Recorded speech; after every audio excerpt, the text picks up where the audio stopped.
It was a week of disruption where sports and politics collided. A stadium is not a priority right now. It was also the final week of campaigning before next Tuesday's election. We have a status report on the big races and look at some of the most overlooked contests on your ballot. Those stories and the rest of the week's news straight ahead. Week in Review is made possible through the generous support of Bob and Marlise Gorley, the Francis Family Foundation through the discretionary fund of David and Janice Francis, and by viewers like you. Thank you. Hello, I'm Nick Haynes. Glad to have you with us again on our weekly journey through the Metro's most impactful, confusing and downright head-scratching local news stories. Hopping on board the Week in Review bus with us this week from the Johnson County Post, Kyle Palmer. At the helm of our Metro's newest newspaper, Next Page KC, Eric Wesson. From the primetime anchor desk at KMBC 9 News, Chris Ketz. And former Star staffer, now Mr. Kansas City Stack on Substack, Dave Helling. Now, it has been an incredibly newsy week with some big surprises along the way. Did you see this coming? Kansas City Police Chief Stacey Graves stepping down so quickly. Has she been there like 5 minutes? Well, actually 3.5 years. But do we know why she's stepping down, Eric Wesson? I have no idea, and I don't think a lot of people do. But it is rumored that she might have an opportunity to be a chief of police in Florida. But isn't her husband the brand new police chief at UMKC right down the road here? Yes, but Florida, UMKC, I think I'd rather walk along the beach than shovel snow. So I think that one might be a good opportunity. 3 years ago, when she was announced as the first permanent woman police chief in Kansas City history, she was only 48 years old. This is a very young person. This seems to be a short tenure. I was looking at Rick Smith, her predecessor, 5 years. Darrell Forte, more than that. Before that, we had Jim Corwin, 7 years as police chief. This seems like a short period. Think about those names for a minute, though. And I don't know if it's worth asking the question, or at least running it up the flagpole. Is this an opportunity, and I don't know how much of an appetite there is in the city, but to go outside the Kansas City, Missouri Police Department for a successor? The last time I think that this department went outside was was McNamara back in the 70s, was it not? Coming from San Jose, California, I believe. I didn't know there was going to be a test today. This is what we do. This is actually what we do on this program. But seriously, this is a department that has been famous for promoting from within. And again, I don't know if there's an appetite out there to want to change that or not. Yeah, there's an appetite for promoting from within because the rank and file almost always demand it. They don't like people from other departments to come in and tell them how to operate. The fire department is the same way in Kansas City. You have had out-of-towners come in to run the fire service. Just did. It's not a popular thing. The next chief in Kansas City, Nick, will have to. I think the biggest criticism you would have of Stacey Graves is the payments for police brutality cases, and the next chief will really have to break that approach in the police department going forward. She is trumpeting, though, some positives, including a 27% reduction in homicides this year. No small feat. But Kyle Palmer, to me, police chiefs have almost become like superintendents of schools. They retire, and all of a sudden, then they pop up somewhere else. And I was reading in the Johnson County Post how the Lenexa police chief last fall decides she's going to retire, and then lo and behold, she becomes the new police chief in Breckenridge, Colorado. Yeah, even the city announcement used the word retire, and you think, okay, she's going off and going to sit on a beach somewhere, but she went to the mountains instead. But yeah, she's still a police chief in Colorado now. But these are high-profile, often stressful jobs. You mentioned 3.5 years. I don't know what that is in dog years, but probably a lot more. And so, yeah, but they often still well compensated. And so rarely does a chief leave with total equanimity. There's always some sort of, and it was the same with Dawn Lehman and Lenexa. There have been some things with working with ICE and with a council member. And so she kind of left under a cloud, but still got a new job. And so we'll see where Stacey Graves. Could we see an announcement next week, Dave Helling, to say she's running for mayor? That happens too. Come on. We saw Tyrone Garner in Wyandotte County parlaying a law enforcement background, as we're seeing across the country now, to take into political office, becoming the mayor of Wyandotte and County. Darrell Forte, of course, the former chief, ran for the sheriff's office in Jackson County and won. I don't think Stacey Graves is going to run for mayor. I could be wrong, but I don't think it's likely that she retired for that reason. But she's leaving on a high note. Crime in Kansas City is down for a number of reasons. I think her biggest issue that I saw was that she wasn't visible enough during times when you had mass shootings in the city. I think outside of the Chiefs parade shooting, I never saw her in a mass shooting situation. I have to say, though, anything we ever asked her to do, big town halls with angry members of the public, she said, yes, whatever you need, Nick. So I was always grateful for that. You know, that was just one of the stories we had this week. There's another surprise one. The new Royals ballpark plan got its first public airing this week. But how much did people actually get to hear? The presentations from Crown Centre and Royals leaders got derailed by protesters who shut the meeting down. We want to hear what's important to you. Everyone was offered a card to ask questions. This is probably...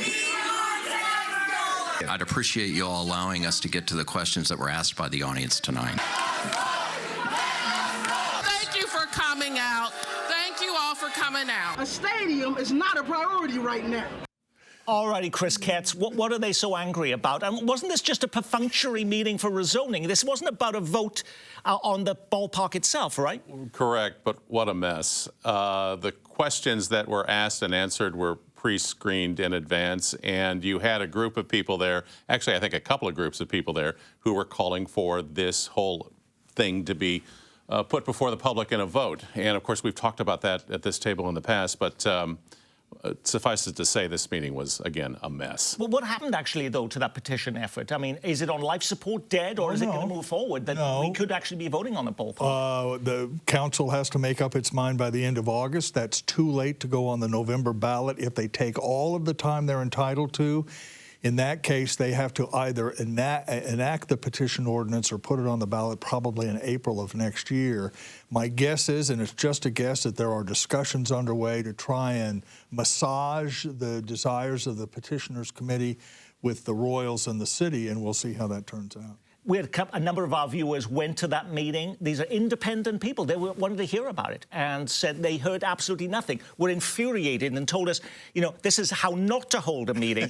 For the first hour, there were presentations going rambling on. They didn't even get to questions until over an hour later. And as Chris points out, they were very not hardball questions at all. It was like, you know, will there be fireworks, you know, at the stadium? That got a lot of people frustrated. But did we learn anything new? I was expecting things like, are they going to demolish this building, or going to build this one? Did we hear anything like that? I don't think they even got to that point in the conversation and the discussion. I think it was kind of set up. It's a procedure that they have to go through.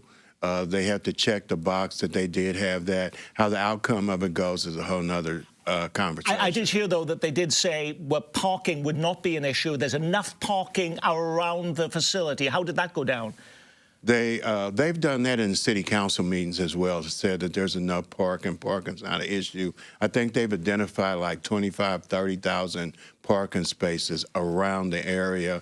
Then you got the streetcar that runs through there as well. So. Given all these scenes we saw at that meeting this week, are people in Overland Park relieved that it's not now coming to the Sprint Center? Of course, that was the talk for so long in our metropolitan area. Now you don't have to deal with that. Or do they feel like they've dodged a bullet, or that they missed an opportunity? Sigh of relief is the more accurate description. Absolutely. I think we saw scenes maybe not this vociferous play out in HOA meetings and city councils in Leawood and Overland Park this time, or late last year. A lot of homeowners upset about the idea of a Royals ballpark landing at Hesperia in their backyard. Of course, the team purchased a mortgage at Hesperia. There was never a formal plan put forward. No elected official really publicly got behind it, but I think it was really seriously under discussion by the team. Yeah. Just quickly, Nick, you understand this perhaps more than anyone in Kansas City, that town halls like this have become very raucous places. You know, the Royals are particularly bad at it, by the way, in the chamber, but generally speaking, when the Chiefs plan came up to the Wyandotte County Commission, there were people in the audience who were waving placards and disrupting the process to some degree. Congressional town halls are a mess. People really do feel like somehow their voices aren't being heard, and this is a way to get it done. Well, speaking of stadiums, while we were hosting our On the Ballot special last week, the Chiefs were releasing renderings of their new stadium in Wyandotte County. One sports radio host said the new Arrowhead should be called the Pringle, as its roof resembles the iconic thin-curved potato chip. The translucent roof will apparently let the outside in while keeping rain, snow, ice, and our merciless summer heat out. But wait! Could this be right? 7 months after the Chiefs announced its move to Kansas, is the actual site still not decided? That's KCK Mayor Crystal Watson's claim this week. No, there's been nothing definite. When we hear, you'll hear. So the final site is still not picked, and the sales district that will actually pay for it also, those boundaries not decided? Yeah. That seems amazing, 7 months after the decision. I think we know enough to know that the ultimate site for the Chiefs Stadium will be somewhere between 118th and 126th State Avenue to Parallel. That's kind of the rough area that we're talking about. But all of that is correct. We're 7 months down the road. 7 months down the road, and we still don't know precisely where it's going to be. Is there anything that can actually stop that stadium now? Well, I would suggest that the Chiefs and the state to pick up the pace a little bit, because there is a possibility that the next governor of Kansas might be Cindy Holscher, who's one of the Democratic candidates. She's been pretty aggressive in suggesting that this deal is probably not the best deal for taxpayers. And as governor, she could throw a huge wrench into the works, you know, depending on how far it is down the road. So I don't think it's stoppable, Nick, but it is delayable and arguable and debatable, and that, if certain things happen in November, could very well happen. This has all the potential for being one holy hell of a mess moving forward. It is not popular in Kansas. You know, but outside of Cindy Holscher, you know, we've got an election coming up next Tuesday. Outside of that race, are there any other candidates who have made this a big deal, or is it a non-issue at this point? Well, I mean, on the Republican side, Ty Masterson was one of the architects of this deal, and both of the other Democratic candidates support it. Ethan Corson playing Laura Kelly's playbook particularly. So we'll see. As far as how this impacts Johnson County, the Olathe site where the training facility is going to be, I think, much more secure as opposed to the maybe sort of mixed signals we're seeing out of KCK. There's a lot more official unanimity in Olathe about wanting to have that $300 million facility at that site just off of K10 from the City Council, Chamber of Commerce, even the school district. We see a lot of officials pushing for that to go forward. They want to have that site there, and they want that to be a tourist draw. And they seem to be a little bit more connected to the process in Olathe as opposed to what's happening with the unified government. That could be telling, for sure. But if you listen to Donovan, they've got plans, or they're making bids on the Super Bowl. They're trying to get the NCAA tournament there. It's like this is a done deal, and they don't even know where it's going to be. The only thing, and you're absolutely right, the one thing that I would add in this discussion is, in order to bid for a Final Four, you're going to need funding commitments right up front. And I think this is a particularly difficult time to be asking the states of Kansas and Missouri for perhaps a lot of money, millions, many millions of dollars. Paying off the bills from the wall top. Exactly. Yeah. I think it's a heavy ask. Maybe it changes in the years to come, I don't know, but right now it's not good. Well, we're in the final days of campaigning ahead of Tuesday's primary election. Last week, we looked at all the issue questions on the ballot on both sides of state line. You can check it out on our YouTube channel if you missed it. But there are so many other races awaiting your verdict on Election Day. In Kansas, Governor Laura Kelly is heading out the door. The question is, who should replace her? 3 Johnson County Democrats want the job, Overland Park Mayor Kurt Skoog, and 2 state senators from our area, Cindy Holscher and Ethan Corson. Now, Corson has Kelly's endorsement. So if you like Kelly, is he the person most likely to maintain her approach to governing? And how would Holscher and Skoog be different, Kyle? Well, yeah, you're right. I mean, Corson is playing up Laura Kelly's playbook, touting her endorsement as well as that from Kathleen Sebelius, Planned Parenthood, labor unions, touting himself as the centrist, competent, experienced both in the Senate as well as in the Obama administration.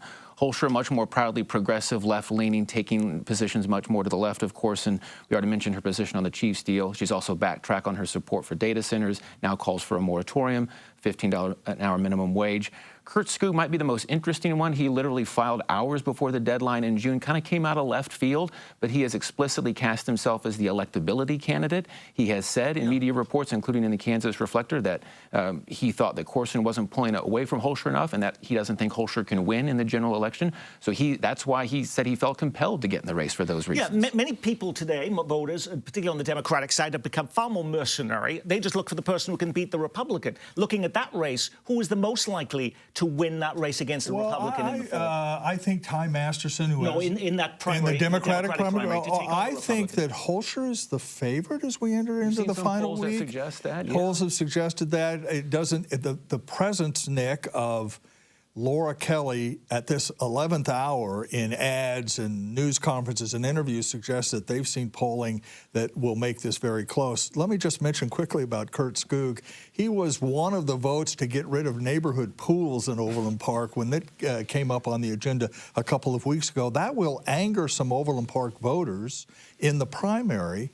And if he doesn't carry Overland Park by a substantial margin, he is completely a non-entity in this race. So I think Holscher is the favorite with a week to go. Well, there is a gazillion Republicans running for this job, but if you watch TV, State Senate President Ty Masterson seems to be winning the ad wars. Is he in every commercial break? Masterson has already won the endorsement of President Trump. I'm really honored to have the endorsement. I stand with him on, I believe he wakes up every morning trying to figure out how to put more money in our pockets and keep our streets safe. But aren't all the front runners claiming to support the Trump agenda, or are some positioning themselves as the non-Trump Republicans, Kyle?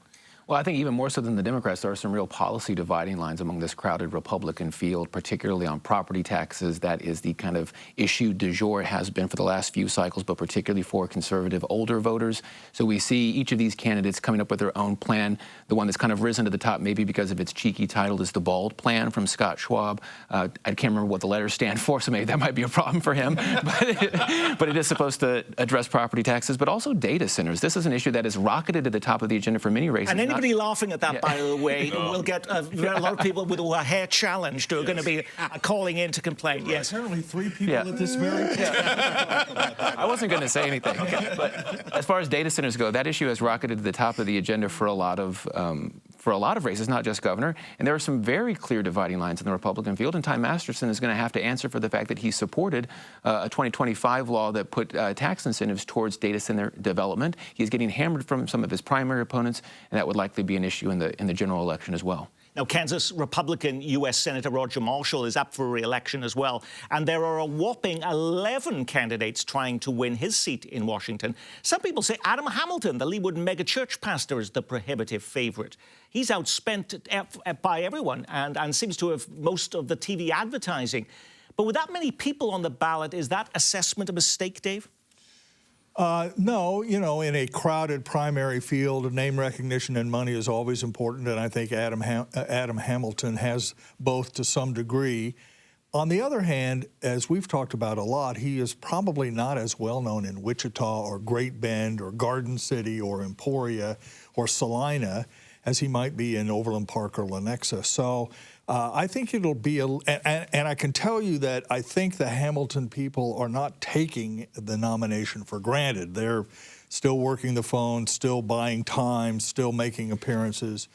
So he's not a shoo-in. We'll see what happens on primary day. If you look at the ads, by the way, Noah Taylor also has tons of TV ads. He's a military veteran, and lots of political groups you've never heard of before are running pretty slick ads for him. Is there something we need to know about behind the scenes about why groups like the 1861 Initiative are supporting his candidacy? Do they just like his platform, or are they trying to muddy the waters to trying to help someone else?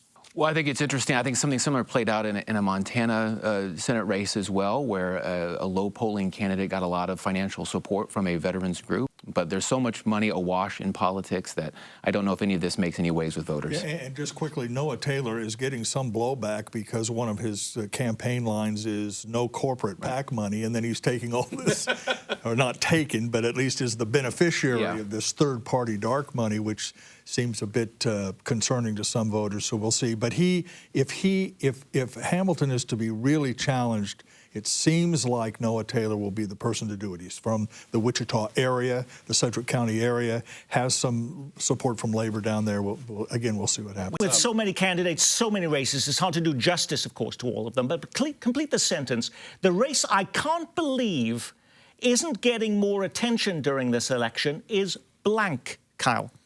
Well, I think it's been getting attention from Johnson County Post readers, but if you're not going to ask about it, I'll say the Johnson County Commission chair race. That is the only race on the ballot in Johnson County that all Johnson County voters can vote on besides the constitutional amendment. because all the others are partisan primaries. This is technically a nonpartisan three-person contest. The top two vote getters move on. And this is Mike Kelly, who's the existing county chair who leads Johnson County. He's got two opponents.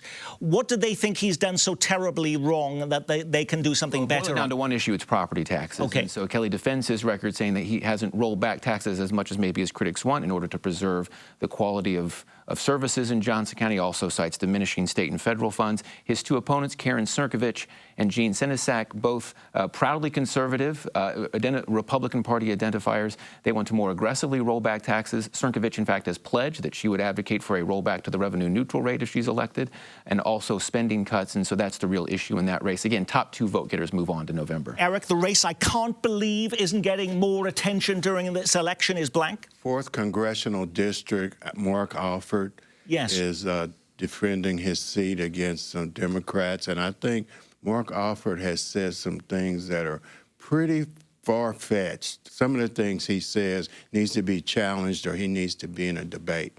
I'm assuming that he's feeling pretty solid, that why he hasn't done those things, though, Dave. Yeah, but he's coming into Kansas City now. I think he's going to have to stand on some of the things he's saying. Right. I do think that district does include the Ward Parkway corridor, which tends to be not only very liberal, but they turn out and vote, which I think Halford is paying attention to. Interesting to me in the 4th District are two of the candidates are media personalities, Randy Miller, the old radio guy is running, and of course Hartsel Gray as well. Just quickly, my not talked about race is Senate 8 in Missouri, which is John Patterson, the outgoing speaker, the Republican likely nominee against Kerry Engel, who is very smart on political matters in the district. That will be one to watch in November. Chris.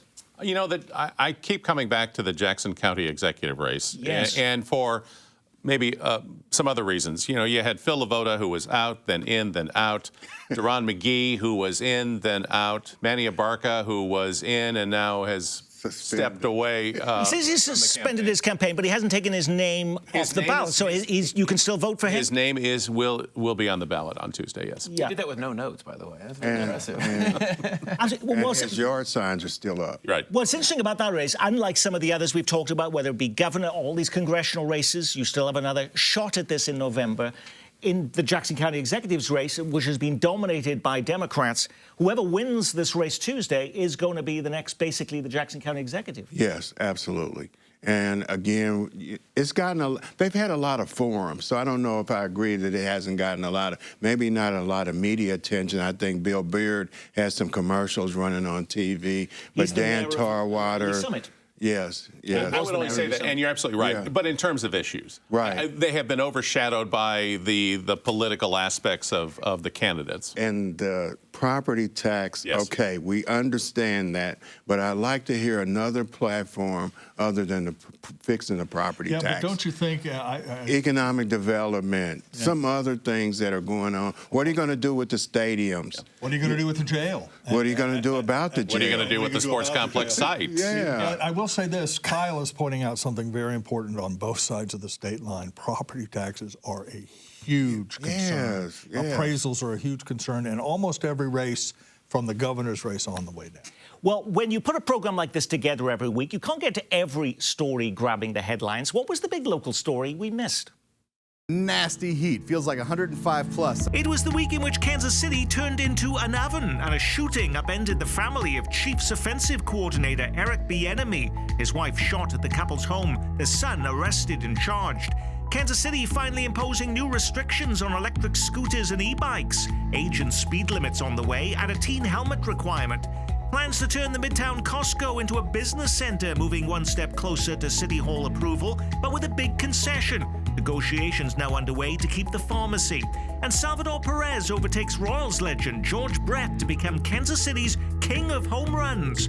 With the team on the road, a public celebration at the K planned for Tuesday before the Royals take on the Twins.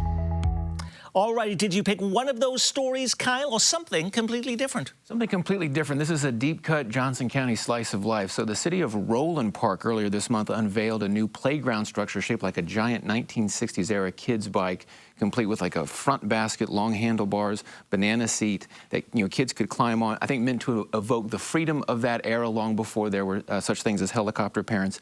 The irony, what makes this an interesting story, is that when they installed it last year, they discovered that it was dangerous for kids to climb on because they could get their limbs or even their heads stuck between the bars. So they had to spend several months assessing that, fixing those issues. Finally, though, the city did a ribbon cutting earlier this month, and both kids and adults were seen climbing on what's called the Mighty Bike at our park. Eric Wesson. I would love to see the city of Kansas City make the state of Missouri go to trial with the MBE-WBE lawsuit. Yeah, this is the minority and women-owned businesses contract, and exactly. the city has, and now the Attorney General of Missouri has filed suit to say that's illegal. And it's saying that white males in Kansas City are discriminated against, but they get 88% of contracts, construction contracts. I don't know how that's discrimination. I think Kyle Palmer wins with his, but the Costco story is interesting to me. The move to change it from a traditional warehouse to a business center now. Apparently there are talks going on at City Hall with Costco about perhaps preserving the pharmacy part of this store, which would be, if it happens, a big sigh of relief for an awful lot of people. And some people, of course, thinking, why on earth does a Costco store get so much attention in Kansas City? All right, and Dave. Can I just say quickly, I actually rode a banana bike in Roland Park growing up. I actually did. So I have, no question about it. I grew up in Roland Park, so over on 47th Terrace. So yeah, I'm going to have to take the grandkids there. I do think we should pay attention again to this issue I mentioned earlier in Overland Park about swimming pools. In this sense, Nick, swimming pools are one of the most interesting issues in local politics because no one uses them except 2 months out of the year. But in those 2 months, they are really damn important, and there will be some blowback from that decision in that city. And on that, we will say our week has been reviewed courtesy of Kyle Palmer of the Johnson County Post, and from the anchor desk at KMBC 9 News, Chris Ketz. From Next Page KC, Eric Wesson, and news icon and Mr. Kansas City Stack on Substack, Dave Helling. And I'm Nick Haynes from all of us at Kansas City PBS. Be well, keep calm, and carry on.